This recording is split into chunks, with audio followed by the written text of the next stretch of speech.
¿Alguna vez has mirado de verdad los retratos de los aristócratas del siglo XV? No solo pasando la vista por encima, sino observando los detalles, esas telas increíbles que parecen brillar en el lienzo. Sedas iridiscentes, terciopelos profundos, brocados con bordados de oro, encajes tan finos que parecen inventados por el pintor.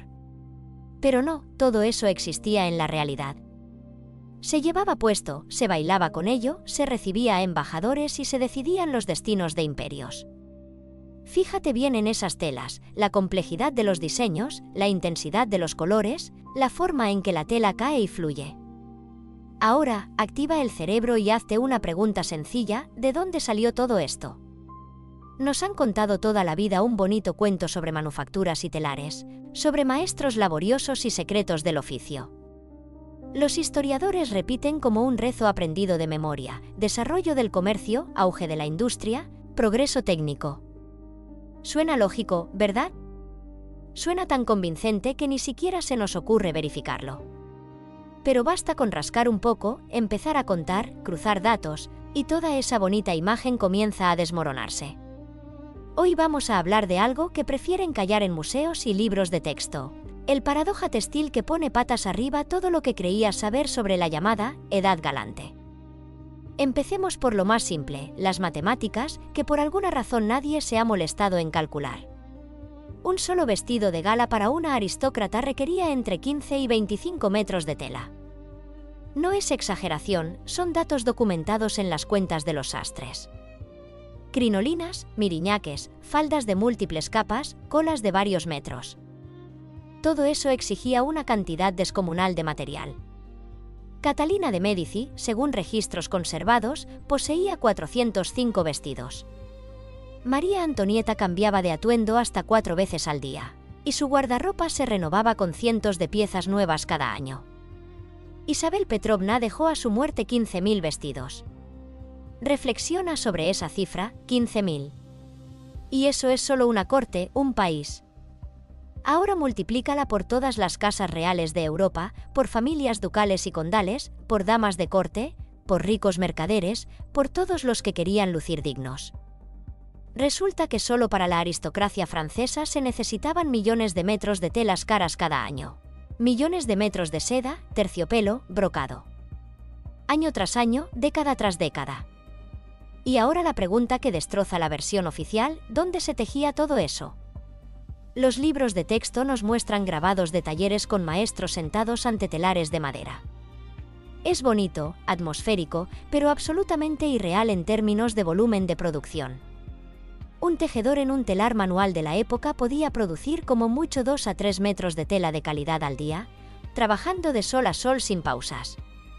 Para un vestido de 20 metros hacía falta una semana entera de trabajo continuo. Para el guardarropa de una aristócrata con 300 vestidos, 6.000 metros. Un solo tejedor tardaría casi 10 años en producirlo. Pero los vestidos no se usaban durante décadas. La moda cambiaba cada temporada, las telas se desgastaban. Además, había que vestir no a una mujer, sino a miles, decenas de miles en toda Europa. Incluso imaginando cientos de miles de tejedores trabajando sin parar, la aritmética resulta absurda. Los cálculos se derrumban al primer intento de verificarlos, pero los volúmenes son solo la punta del iceberg.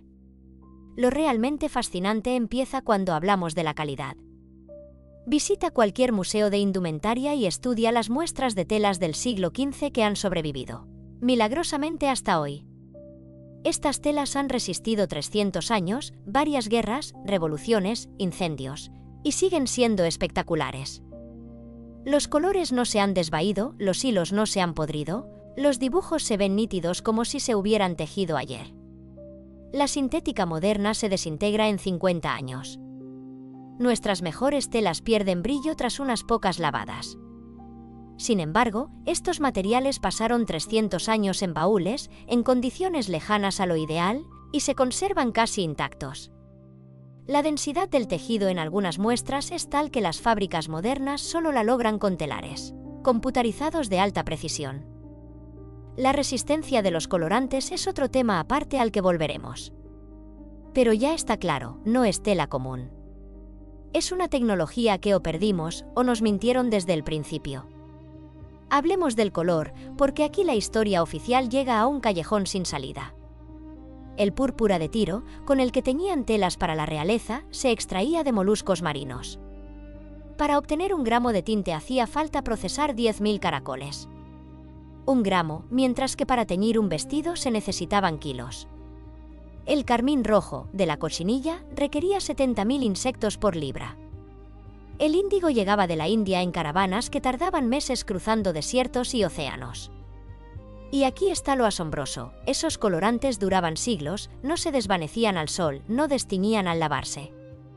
La industria química moderna, con sus laboratorios y sintéticos, produce tintes que se desvanecen en un par de años. Los intentos de recrear las antiguas recetas naturales han fracasado. Incluso con las fórmulas, no logramos la misma permanencia.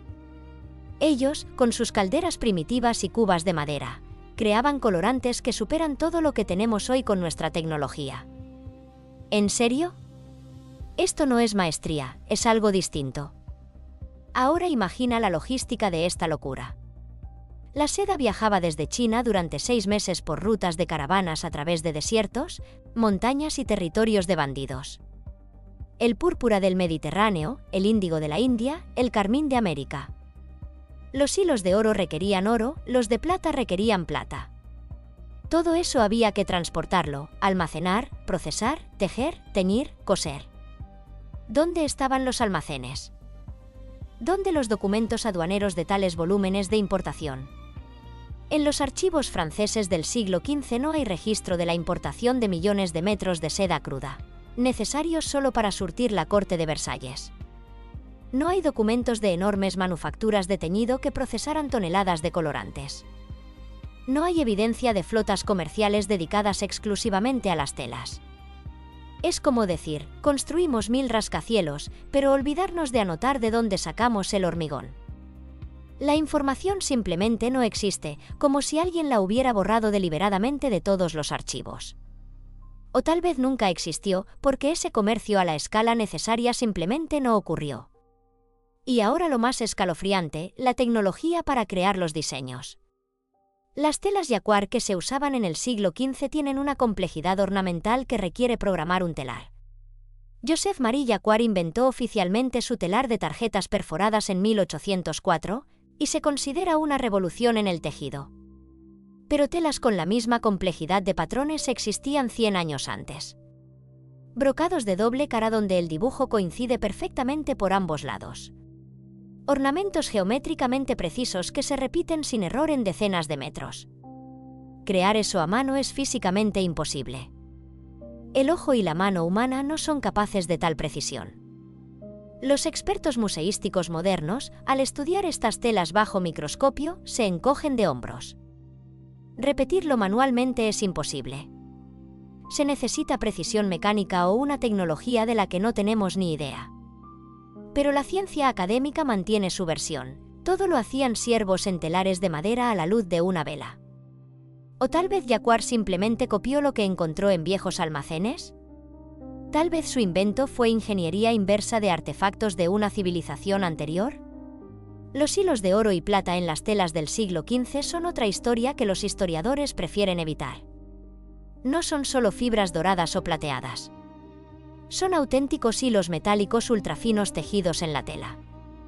La tecnología para fabricarlos implica estirar el metal hasta convertirlo en alambre del grosor de un cabello humano, luego aplanarlo y envolverlo en seda o lino. El proceso es tan complejo que hoy se hace con equipo especializado. Sin embargo, en el siglo XV, según la versión oficial, se producía artesanalmente en volúmenes suficientes para bordar miles de vestidos en toda Europa. ¿De dónde salía el metal? Las reservas de oro de Francia se habrían agotado si realmente se usaban en tales cantidades. Pero la economía no colapsó, el oro no desapareció y los vestidos seguían brillando con resplandor precioso. Y ya que hablamos de oro y economía, veamos el lado financiero de esta locura. Un solo vestido de gala costaba lo mismo que el ingreso anual de un campesino acomodado. El guardarropa de una aristócrata de clase media equivalía a la suma para comprar una pequeña finca. El de una emperatriz, el presupuesto de toda una provincia. Sin embargo, las telas no se transmitían como herencia valiosa. no se acumulaban durante siglos. La moda cambiaba, los vestidos viejos se rehacían, las telas se desechaban o se daban a la servidumbre. Era un lujo desechable a una escala que la economía moderna calificaría de demencial. Si calculamos el coste total de todas las telas usadas por la aristocracia europea solo en el siglo XV, obtenemos una cifra comparable al PIB de varios estados modernos. Y atención, en algunos años, el gasto de la nobleza francesa en tela superaba el presupuesto militar del país, más que en ejército, flota y construcción de fortalezas. Gastaban más en trapos que en defender el imperio. Y aún así la economía no se hundió, el país no quebró, el comercio floreció. ¿Cómo? La única explicación, los costes reales eran muchísimo menores, porque la mayor parte de las telas no se compraban. Se tomaban de algún otro lugar. Aquí está lo que realmente no entra en la cabeza. ¿Por qué hemos olvidado cómo hacerlo si las tecnologías del siglo XV eran tan primitivas como nos han machacado? ¿Por qué los artesanos modernos no pueden replicarlas? En museos del mundo entero hay muestras de telas que los expertos llaman insuperables. Las réplicas modernas para películas históricas y teatros son parodias lamentables de los originales. Incluso con diseño por ordenador y telares de alta precisión, no alcanzamos ese nivel. ¿Por qué las tecnologías se degradaron en vez de avanzar? ¿Dónde está la lógica en que la humanidad, tras inventar la electricidad y la automatización, teja peor que los ciervos a la luz de las velas? Esto contradice toda la idea de progreso técnico. Cualquier oficio, con mejores herramientas, debería perfeccionarse, no simplificarse. La única explicación que tiene sentido, no nos degradamos en el textil. Simplemente nunca poseímos la tecnología que creó esas telas. Era distinta desde el principio, inaccesible para nosotros. Existe una teoría de la que no se habla en círculos científicos, pero que explica todas estas incoherencias de golpe. ¿Y si las telas del siglo XV no se producían en esos volúmenes, sino que se encontraban?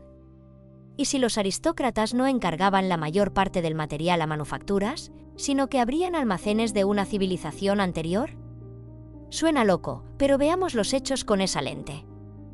La aparición repentina de enormes cantidades de telas de calidad se explica fácilmente. Las encontraron listas. La falta de documentos sobre producción masiva, porque la producción era mínima, de fachada. La imposibilidad de replicar la tecnología, no sabemos cómo la hacían los que vinieron antes. El paradoja económico, no hace falta gastar fortunas en lo que encuentras gratis en sótanos. Tras alguna catástrofe global, el mismo diluvio o alud de lodo que sepultó los pisos bajos de edificios en toda Europa bajo metros de arcilla y fango, los supervivientes empezaron a excavar las ruinas y encontraron no solo edificios y muebles, sino almacenes llenos de telas. Y gracias a que los sótanos quedaron herméticamente sellados bajo capas de arcilla, la materia orgánica se conservó en perfecto estado. Por eso las telas aún no se han podrido. La catástrofe misma las protegió. Fíjate en la arquitectura de los sótanos de los antiguos palacios. Enormes salas abovedadas que se hunden profundamente bajo tierra, con ventilación perfecta y temperatura constante. La historia académica insiste, son bodegas de vino y almacenes de alimentos. Pero los tamaños de esos espacios son desproporcionados incluso para las necesidades de la corte más grande. En muchos palacios, esos sótanos ocupan más superficie que la parte sobrerasante del edificio. ¿Para qué tanto espacio para guardar vino y grano? Pero para almacenar telas, condiciones ideales, humedad constante, ausencia de luz, temperatura estable. En esas condiciones las telas pueden durar siglos sin deteriorarse. Existen registros de que, al subir al trono, los nuevos monarcas recibían llaves de las cámaras reales cuyo contenido se ocultaba celosamente incluso al círculo más cercano. Catalina II, según algunas fuentes, tras su golpe de estado exigió inmediatamente un inventario completo de todos los sótanos del Palacio de Invierno. ¿Qué buscaba o ya sabía que encontraría? Tal vez el acceso a esos almacenes era el verdadero premio en la lucha por el poder. ¿Y las manufacturas de las que tanto hablan los historiadores? Existieron, es un hecho. Pero su papel era completamente distinto. No eran centros de producción plena, sino talleres de reprocesado. Las telas viejas había que adaptarlas a la nueva moda, repararlas, ajustarlas a las medidas de los nuevos dueños, unir retazos. Para eso estaban los sastres, bordadores y acabadores. No creaban tela desde cero en los volúmenes necesarios. Trabajaban con material ya existente. Significativamente, los documentos de esas manufacturas hablan muy poco de materias primas, suministros de seda cruda, lana, colorantes. En cambio, detallan minuciosamente el recorte, el acabado, la decoración. Es trabajo sobre producto terminado, no producción masiva. Las manufacturas eran una vitrina, una leyenda de cobertura para el hecho de que los grandes volúmenes de telas venían no de la producción, sino de los almacenes. Unas pocas talleres producían algo de tela para las apariencias. Eso se documentaba con cuidado, se mostraba a embajadores y mercaderes extranjeros como prueba de poder, mientras el verdadero origen de la riqueza, los sótanos, permanecía secreto de Estado. Mira las reformas de Pedro y desde este ángulo y todo encaja. Pedro obligaba a los boyardos a vestir ropa europea, imponía impuestos a la vestimenta tradicional rusa, cortaba barbas. La versión oficial quería europeizar Rusia, acercarla al progreso. Pero, ¿y si en realidad obtuvo acceso a almacenes de telas europeas listas en territorio ruso y necesitaba legalizar su uso? Durante la Gran Embajada, el zar pudo recibir no solo conocimientos de construcción naval, sino mapas que indicaban la ubicación de almacenes textiles subterráneos en grandes ciudades. Al volver, inició excavaciones activas bajo el pretexto de construir una nueva capital. El paso masivo al traje europeo no fue una revolución cultural. Fue la distribución de reservas encontradas entre la nobleza leal. A los que querían seguir con la ropa tradicional los gravaban con impuestos no por atraso, sino porque producirla realmente requería recursos y tiempo. Los trajes europeos se repartían casi gratis porque la tela ya estaba en los sótanos por toneladas. Significativamente, justo bajo Pedro comenzó la construcción y reconstrucción activa de palacios, con profundización obligatoria de cimientos y ampliación de sótanos. Oficialmente por estabilidad, pero en realidad para llegar a lo que yacía más profundo. Los encajes merecen un capítulo aparte porque son un absurdo tecnológico al cuadrado. Encajes venecianos, bruselenses, alenzones. Piezas de tal finura y complejidad que una encajera podía crear apenas unos centímetros al día. Unos centímetros. Y sin embargo, cuellos, puños, vestidos enteros de encaje, velos, cortinas, son kilómetros de trabajo ultrafino. Crear un solo adorno de encaje para un vestido llevaba años de labor, y se llevaba no como reliquia preciosa transmitida por generaciones, sino como elemento corriente del guardarropa que se cambiaba con la moda, se lavaba y a veces simplemente se tiraba. Si los encajes se hubieran hecho realmente a mano en los volúmenes que vemos en retratos y museos, habrían hecho falta cientos de miles de encajeras trabajando sin parar durante siglos. ¿Dónde vivían? ¿Quién las alimentaba? ¿Dónde están las ciudades, las provincias enteras de encaje con población millonaria? ¿Por qué no hay registros de talleres gigantescos, de gremios de encajeras más numerosos que un ejército? Sin embargo, los encajes existen. Han sobrevivido. Su calidad sigue siendo inalcanzable incluso para máquinas modernas. Y ahora lo más interesante, intenta obtener acceso pleno a estas telas en los museos. La mayor parte de las colecciones está en fondos cerrados. Inaccesibles incluso para investigadores sin permiso especial de alto nivel. Las peticiones para análisis químico independiente de colorantes, estudio de estructura de hilos bajo microscopio electrónico o datación por carbono, 14 se topan con extraña resistencia y trabas burocráticas. ¿Por qué? Si son solo telas del siglo XV producidas en manufacturas, ¿qué hay que ocultar? Pero los conservadores de museos actúan como si allí yaciera algo capaz de destruir toda la imagen oficial de la historia. En 2003, expertos independientes accedieron en la colección privada Rothschild a muestras de brocado catalogadas como de 1750. El análisis por carbono, 14 mostró que la tela tenía al menos 400 años más de antigüedad que la fecha indicada. Los intentos de publicar los resultados fueron bloqueados. Los expertos perdieron acceso a la colección. Los datos desaparecieron de los archivos. El análisis químico de colorantes en otras muestras reveló componentes que, según la ciencia oficial, no debían ser conocidos en la Europa del siglo XV. Estos hallazgos no se publican, se silencian, se guardan en informes clasificados. Ahora une el paradoja textil con el arquitectónico y la imagen se vuelve escalofriantemente coherente. Ya sabemos de los pisos bajos sepultados, de edificios gigantes con tecnologías de construcción inaccesibles para esa época.